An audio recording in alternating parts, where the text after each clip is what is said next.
I'm just saying because we went out. I just recall one time I'm at the trans conference here in Philly. I think it was the 14th one or whatever.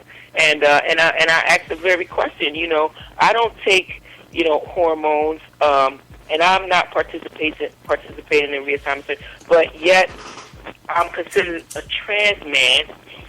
Why is that? I don't take hormones. One state will say, well, if you take hormones, then you're transitioning into a trans man. Another state will say, well, if you had a top surgery, then that makes you a trans man. Well, then, okay, what goes into the definition of a top surgery? Are you talking about reconstruction surgery, or are you talking about breast reduction? Because some people, some female body people, have medical problems that have to require the removal of their breasts.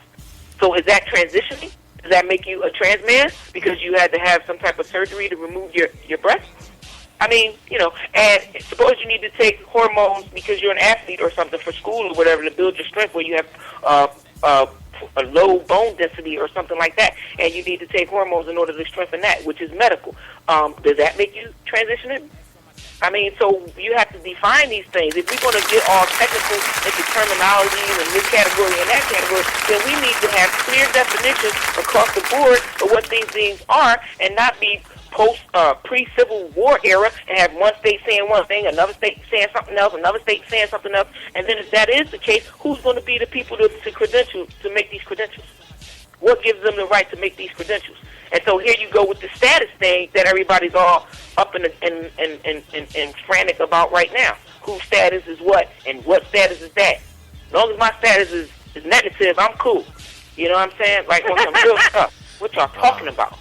I know that's right. Like it's a ridiculous conversation for me, because we can't say.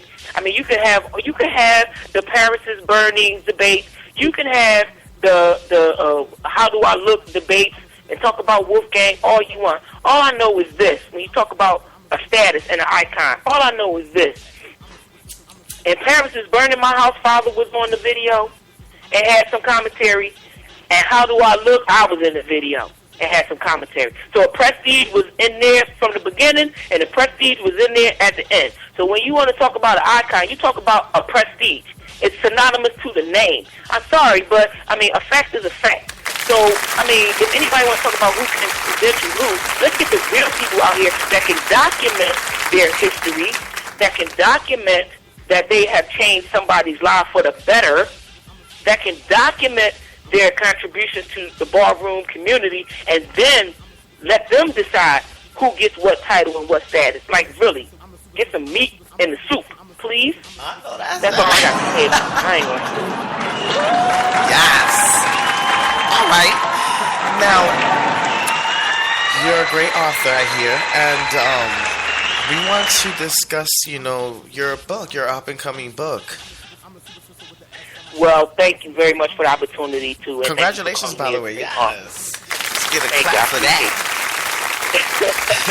I appreciate that, man. I got to get personality on the real. I'm tired, but I got to keep it up. All right. And we actually are published already. We do have a book out, and it's a part of a 3-part series. So the first book is already out. Right. So everyone's clear. Making Mr. Right. Right. Yeah. And where can we find this book? Where can we get this book? You can get it at Amazon. You can get it at BalboaPress.com. We're actually, I'm going to be autographing and doing a book signing November, 29th.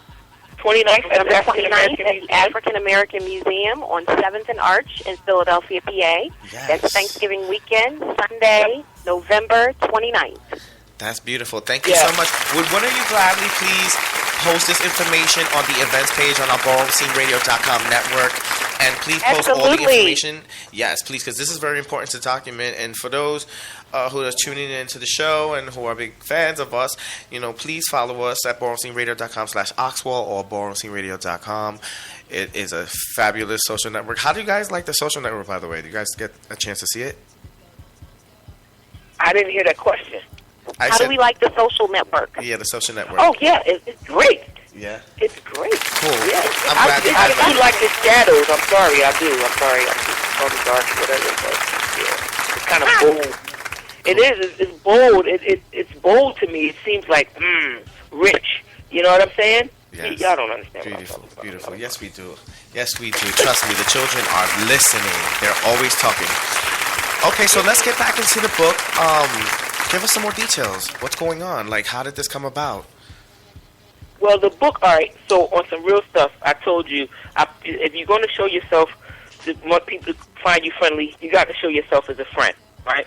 So I'm talking to the audience that I wrote this book for.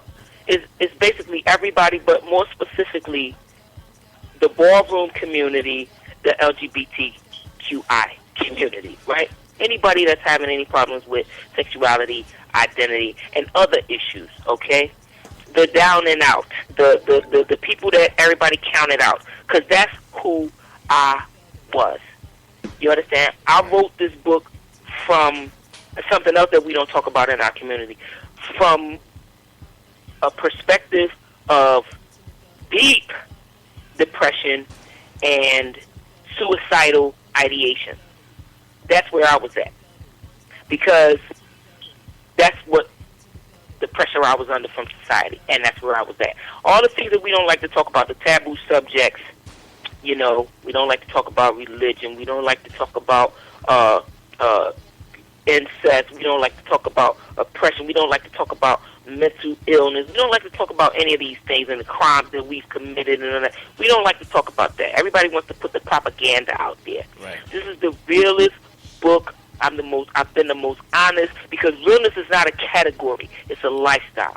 So this is the honest bull crap that I've been through and how I was helped out of it. That's the whole purpose of it. I want us to know this is one, like I said earlier, people have been telling us that we don't belong in church, that we can't love, that our love doesn't mean anything. You know, if you're following gay marriage and gay rights, I've been a part of this struggle for over 20 years. People always telling me what I can't do and God doesn't love me. That lie right there. That lie right there is the root and the cause to every bad decision that I've ever made. That's what I'm trying to get rid of. That's what I'm trying to debate. That's what I'm trying to disprove. That's what I'm trying to break down. That lie that God doesn't love us. I don't care where you are in life, what you've done, what you do. It doesn't even matter. If you feel that nobody loves you because God doesn't even love you, that's where we got to fix that. That's why there's so much suicide. I was a form of suicide too. I didn't think that my life meant anything. We had a 12-year-old girl just kill herself over here in Jersey because she didn't want to go back to school because she was being teased for being gay. Are you kidding me? It's still going on. I thought I was the last one. No, how crazy is that? So that's what all of those people that think about killing themselves and shortening and taking their lives because nobody loves them and God doesn't love them, at least let's stop right there. If nobody else loves us, God loves us, and my story is proof of that. With all of the crap that I've been through, and I give you details, I go into it, man. I keep it real. With all of the crap that I've been through and all the disgusting things that I've done, he still loved me enough to keep me here, which is why I'm here now interviewing with you. So this is on the internet radio. I've never done this before in my life. I don't know how many people I'm reaching, but it's all because I exposed myself. I made myself naked, and I told the truth, and I'm going up against that big battle. The church don't want to hear it, but they're going to hear it. People don't want to hear it, but they're going to hear it. And it's not my truth, it's the truth. My truth is just a part of the truth. So I have to tell it, because that's all I'm supposed to do now that he stopped me from killing myself. I'm going to use my life to tell how he saved it. That's it. Really. Wow. And this whole thing, my dreams come true. You talk about wanting to be a butch and wanting to be a man and trans this and trans that. All of that began before anybody transitioned, before my pubic hair started growing. It was in my head, man. I wanted it ever since I started looking at girls. Before I knew the difference between boys and girls, I knew that I liked girls. So that's up in your head. That's in your spirit, man. And they'll tell you for the rest of your life, from the moment you realize that, until who knows when that is wrong for you to feel that way. Some of us believe that. I know I did. Well, and because I believed that lie, I tried to kill myself and take myself and do harmful things to myself. That's why I write these books. This Making Mr. Right series, I got the first one out. The second one is in publication now, and the third one I'm living right now. So expect to be reading about this interview in my third book. Oh, that's right. Thank you so much. I am so honored. Can I interject, guys? Say that again?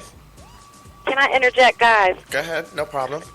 Just on a couple of things that he said that have been very real in his life, and as a friend of his, watching and living these experiences with him, some things that exist in the community that are really prevalent that we don't really think about. Because we are quick to read each other on what we all do for a living, right, within the community, whether you actually work a job outside of your home or whether you have been forced into certain aspects of working that aren't necessarily deemed legal. Within this community, within the minority community, because that's what basically created the ballroom scene, a lot of people within the community are forced into these things. It's not that if they had a choice, they would choose it. But if you can't have someone hire you as a transgendered woman, what options do you have? And no one was hiring a transgendered woman 20 years ago. That's right. Wow. What options did you have as a woman? Well, you have the one option that's been the oldest job in history. That's what you have. That's what you feel you have. And that's what you end up being. When that's not necessarily what anyone would choose. But that's what we're kind of forced into criminology and as criminal behaviors in the community because of not being able to obtain a legal job, being treated like a criminal. Because that's what happens to criminals. Once you have a criminal record and you put on an application that you have a criminal record, you're absolving yourself from a job. Right. Well, if someone decides that because you live your lifestyle a certain way and they don't like it, it absolves you from a job. It absolves you from your family. Okay. So you know it absolves you from a job. But we don't talk about that. We want to talk about people who make those choices. But we don't want to talk about why they're making those choices. And what are we doing to change things so that those choices don't have to be made? And that's what Reno and I care about, that this community doesn't have to make this choice if they don't want to. Now, if that's what you want to do, girl, rock out. Boy, rock out. But if that's not what you want, there's something else. Wow. There is something something else. Seriously and treat it with your intellect and your intelligence. But you know what? For a lot of these young kids nowadays, a lot of these young kids nowadays, they see the legendary status and then how the icons and the pioneers get treated and how everybody moves when they demand respect and all this stuff. And everybody wants that. They kind of get blinded in reality and what's ballroom, and how do you get out of that? How do you separate the two for those who are young and don't understand what language we're speaking right now? How do you tell them? How do you get to them? But wait a minute. But where does that come from? Where does that moving out of people's way and look and admiring people as they walk by, where does that come from? Where does that homage come from? It comes from respect. And respect is earned. So you have to earn it either way. Either way, you have to earn it. So if you see somebody getting a whole lot of respect, you got to ask yourself, well, why are they getting that respect? If the answer to that question is significant and they've made a difference, then give them the respect that they're due. They're earned that. But if you're just ignorant and you don't know, you understand? And when I say ignorant, I mean you just don't know. If you're uneducated about people's doings and contributions, then you won't give them the respect that they deserve. But respect is earned. You're not just going to give it away. And a lot of people want to get off, just like you guys mentioned earlier, and think they got respect and think they've earned respect because for 6 months they walked, a ball or something and got a trophy because nobody else walked against them. It's basically the same thing. Right. And what I'll say is, and it might not be popular, right? But kids and they're having fun, and they do things when they're young. We all do, right? So you get kind of caught up and you get kind of blinded. Right. But we